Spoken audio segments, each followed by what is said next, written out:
السلام علیکم ورحمۃ اللہ وبرکاتہ۔ ابھی میں جس سرزمین پر کھڑا ہوا ہوں یہ وہی سرزمین ہے جہاں حق و باطل کی، کفر و اسلام کی سب سے پہلی جنگ ہوئی تھی۔ یہی وہ جگہ ہے جہاں پر کفار کا غرور کچلا گیا، یہی وہ جگہ ہے جہاں پر مسلمانوں کو کامیابی نصیب ہوئی تھی۔ یہ ہے بدر کا میدان۔ 17 رمضان 2 ہجری میں یہ جنگ ہوئی۔ مسلمان صرف 313، ساتھ میں صرف 2 گھوڑے اور 70 اونٹ، اور صحابہ کے پاس ہتھیار بھی مکمل نہیں۔ کسی کے پاس تلوار تھی تو کسی کے پاس نیزہ، کسی کے پاس کمان تھی تو کسی کے پاس تیر، لیکن اللہ پر پورا توکل اور بھروسہ تھا۔ کافر ہے تو شمشیر پہ کرتا ہے بھروسہ، مومن ہے تو بے تیغ بھی لڑتا ہے سپاہی۔ اور دوسری طرف 313 کے مقابلے میں کفار کا 1000 کا لشکر، 170 اونٹ، 100 گھوڑے، پوری تیاری کے ساتھ جنگ کا آغاز ہوتا ہے۔ کفار کی طرف سے 3 سردار آتے ہیں، عتبہ، شیبہ اور ولید، اور مسلمانوں کی طرف سے حضرت علی رضی اللہ تعالیٰ عنہ، حمزہ رضی اللہ تعالیٰ عنہ اور عبیدہ بن حارث رضی اللہ تعالیٰ عنہ آتے ہیں۔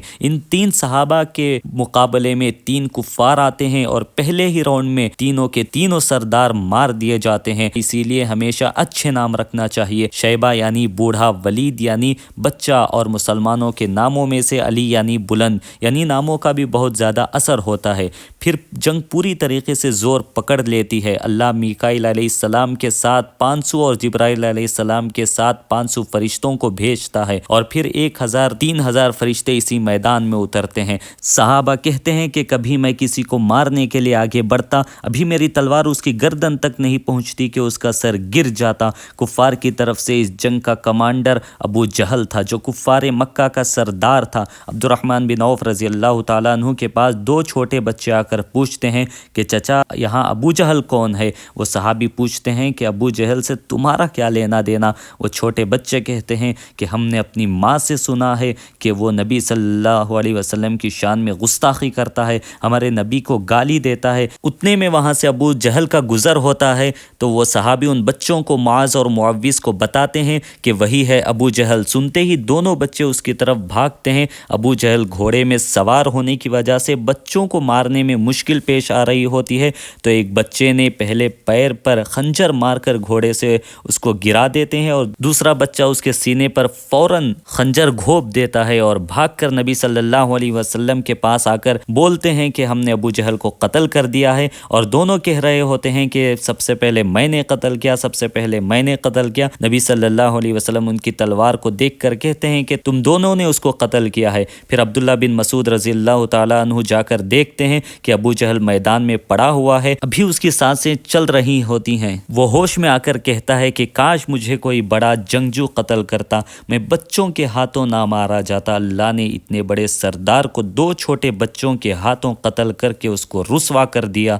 وہاں پر نبی صلی اللہ علیہ وسلم ان بچوں کی ماں کو مبارکبادی دیتے ہوئے کہتے ہیں کہ جو اس جنگ میں شریک تھا، اللہ نے عرش سے ان کے لیے جنت کا اعلان کر دیا ہے۔ سبحان اللہ، ہائے ہائے کیسی مائیں ہیں اور کیا تربیت ہے۔ ابو بکر رضی اللہ تعالیٰ عنہ کے بیٹے جو کفار کی طرف سے آئے تھے، انہوں نے کہا ابو آپ میری تلوار کے نیچے آئے تھے، میں اچانک روک لیا اپنی تلوار کو۔ ابو بکر رضی اللہ تعالیٰ عنہ نے کہا کہ اے بیٹے، اگر میری تلوار کے نیچے تم آ جاتے تو میں تمہاری گردن اڑا دیتا۔ اور عمر فاروق رضی اللہ تعالیٰ عنہ اپنے چچا کو قتل کر دیتے ہیں۔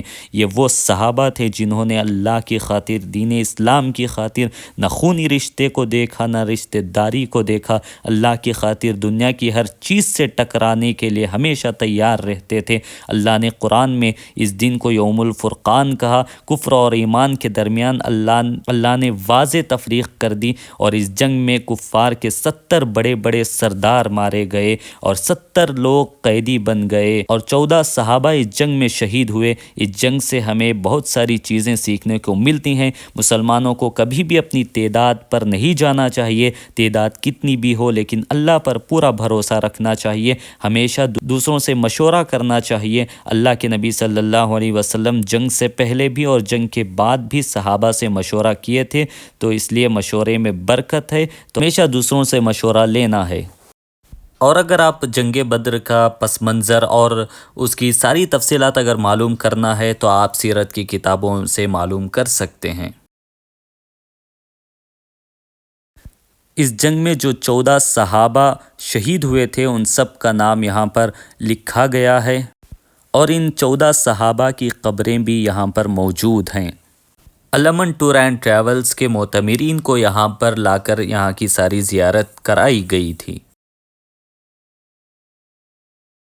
اور ابھی آپ یہ جو مسجد دیکھ رہے ہیں یہ ہے مسجد عریش، یعنی جنگ کے وقت اللہ کے نبی صلی اللہ علیہ وسلم جس جگہ پر قیام کیے تھے، جس جگہ پر اللہ کے نبی صلی اللہ علیہ وسلم ٹھہر کر ساری پلاننگ کیے تھے، آج اس جگہ پر یہ خوبصورت مسجد بنائی گئی ہے۔ اس مسجد کا نام ہے مسجد عریش۔ یہاں پر آ کر خصوصی طور پر 2 رکعت یا 4 رکعت پڑھنا ایسا کوئی قرآن اور حدیث سے ثابت نہیں ہے۔ بہت سارے لوگ مسجد قباء میں جس طریقے سے نماز ادا کرتے ہیں اس طریقے سے یہاں پر بھی نماز پڑھتے ہیں۔ اور یہ ریت کا پہاڑ جو آپ میرے پیچھے دیکھ رہے ہیں یہ ہے جبل ملائک، یعنی یہاں پر اللہ تبارک و تعالی نے جو ہے فرشتوں کا نزول کیا تھا، یہیں پر فرشتے نازل ہوئے تھے۔ جب بھی آپ کو سعودی عرب آنے کا یا عمرہ کرنے کا موقع ملتا ہے تو آپ یہ مدینے سے بہت ہی زیادہ قریب ہیں، آپ یہاں پر آئیے، یہ ساری چیزیں دیکھیں اور ساری تاریخ کو آپ جانیے۔